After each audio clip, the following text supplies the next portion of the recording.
कभी सोचा है कि न्याय मिलने में कितना वक्त लग सकता है? चलिए, आज एक ऐसी कहानी में चलते हैं जहां इंसाफ को अपनी मंजिल तक पहुंचने में 40 साल लग गए। ये एक अकेली क्रिमिनल अपील की कहानी है जो हमें वक्त और न्याय के अजीब रिश्ते के बारे में बहुत कुछ बताती है। जरा सोचिए, साल है 1985। अदालत में एक फैसला सुनाया जाता है और 15 लोगों को हत्या के जुर्म में उम्र कैद हो जाती है।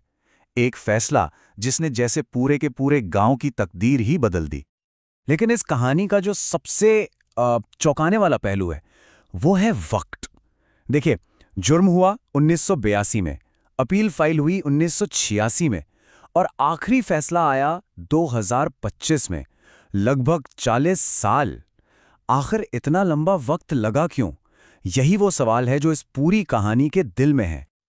और विडंबना देखिए, जब 40 साल बाद वो फैसला आया ना, तो उसे सुनने के लिए उन 15 लोगों में से सिर्फ 2 ही जिंदा बचे थे। बाकी के 13 लोग तो इंसाफ का इंतजार करते करते ही इस दुनिया से चले गए। तो सवाल यही उठता है कि हमारी न्याय व्यवस्था में आखिर ऐसा क्या हुआ कि एक अपील को सुलझने में इतने दशक लग गए? ये एक ऐसा मामला है जिसे सचमुच में वक्त ने ही पीछे छोड़ दिया। आइए इस मामले की गहराई में चलते हैं। इस पूरी कहानी को ठीक से समझने के लिए हमें वक्त में थोड़ा पीछे जाना होगा। उस दिन, उस घटना पर जहां से इस लंबी कानूनी लड़ाई की शुरुआत हुई थी। तो बात है 21 मार्च 1982 की।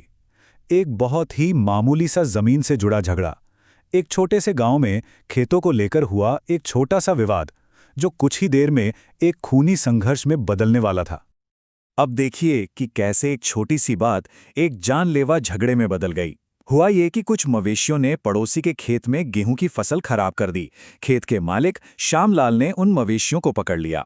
इस पर मवेशियों के मालिक रामेश्वर ने ऐतराज किया और अपने घर के लोगों को बुला लिया। और फिर क्या था, लाठियों और तेज हथियारों से लैस एक बड़ी भीड़ वहां आ धमकी और खेत के मालिक को वहीं पीट पीट कर मार डाला। इसके बाद जो मुकदमा चला उसमें 15 लोगों पर हत्या और दंगा करने का आरोप लगा। 1985 में निचली अदालत ने सभी को दोषी पाया और सबको उम्र कैद की सजा सुना दी। और बस यहीं से शुरू हुई इंसाफ की वो लंबी और थका देने वाली यात्रा। तो अब देखते हैं कि अपील दायर होने के बाद क्या हुआ और यह मामला दशकों तक हमारी न्याय व्यवस्था के चक्रव्यूह में कैसे फंसा रहा।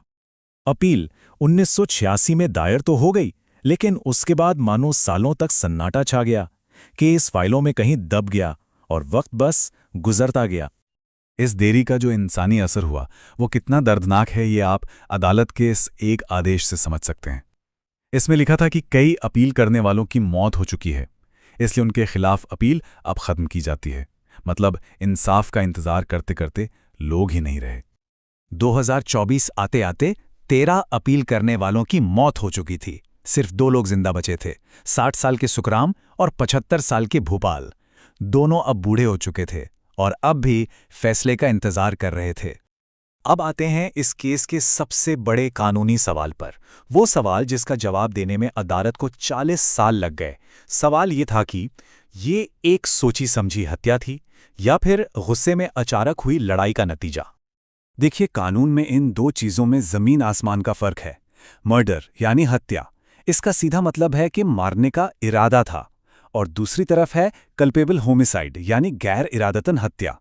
इसमें मारने का इरादा तो नहीं था, लेकिन ये पता था कि आपके एक्शन से किसी की जान जा सकती है। ये अक्सर अचानक हुए झगड़ों का नतीजा होता है। और अदालत का पूरा फैसला कानून के इसी एक खास नियम पर टिका था। ये नियम कहता है कि अगर कोई मौत बिना किसी पुरानी प्लानिंग के अचानक हुए झगड़े में गुस्से में हो जाती है तो उसे हत्या नहीं माना जाएगा। तो जजों के सामने बस यही एक सवाल था, क्या 1982 की वो घटना कानून की नज़र में एक अचानक हुई लड़ाई की परिभाषा में फिट बैठती है? तो चलिए अब देखते हैं कि 40 साल के लंबे इंतजार के बाद आखिरकार फैसला क्या आया। अदालत ने माना कि ये एक सोची समझी हत्या नहीं थी, बल्कि एक अचानक भड़का हुआ झगड़ा था।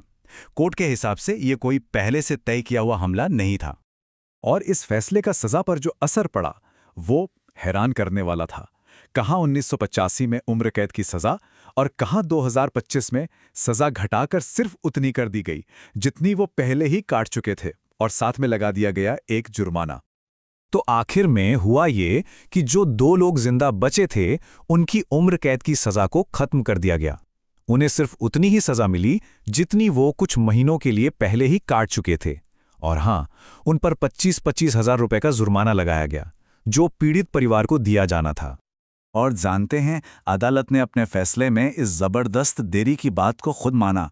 उन्होंने साफ साफ लिखा कि यह घटना 40 साल से भी पहले हुई थी और सजा तय करते वक्त इस बात का ध्यान रखा गया है। ये पूरी कहानी हमें एक बहुत ही बड़े और मुश्किल सवाल के साथ छोड़ जाती है कि जब इंसाफ मिलने में 40 साल लग जाएं तो क्या वो वाकई इंसाफ कहलाता है।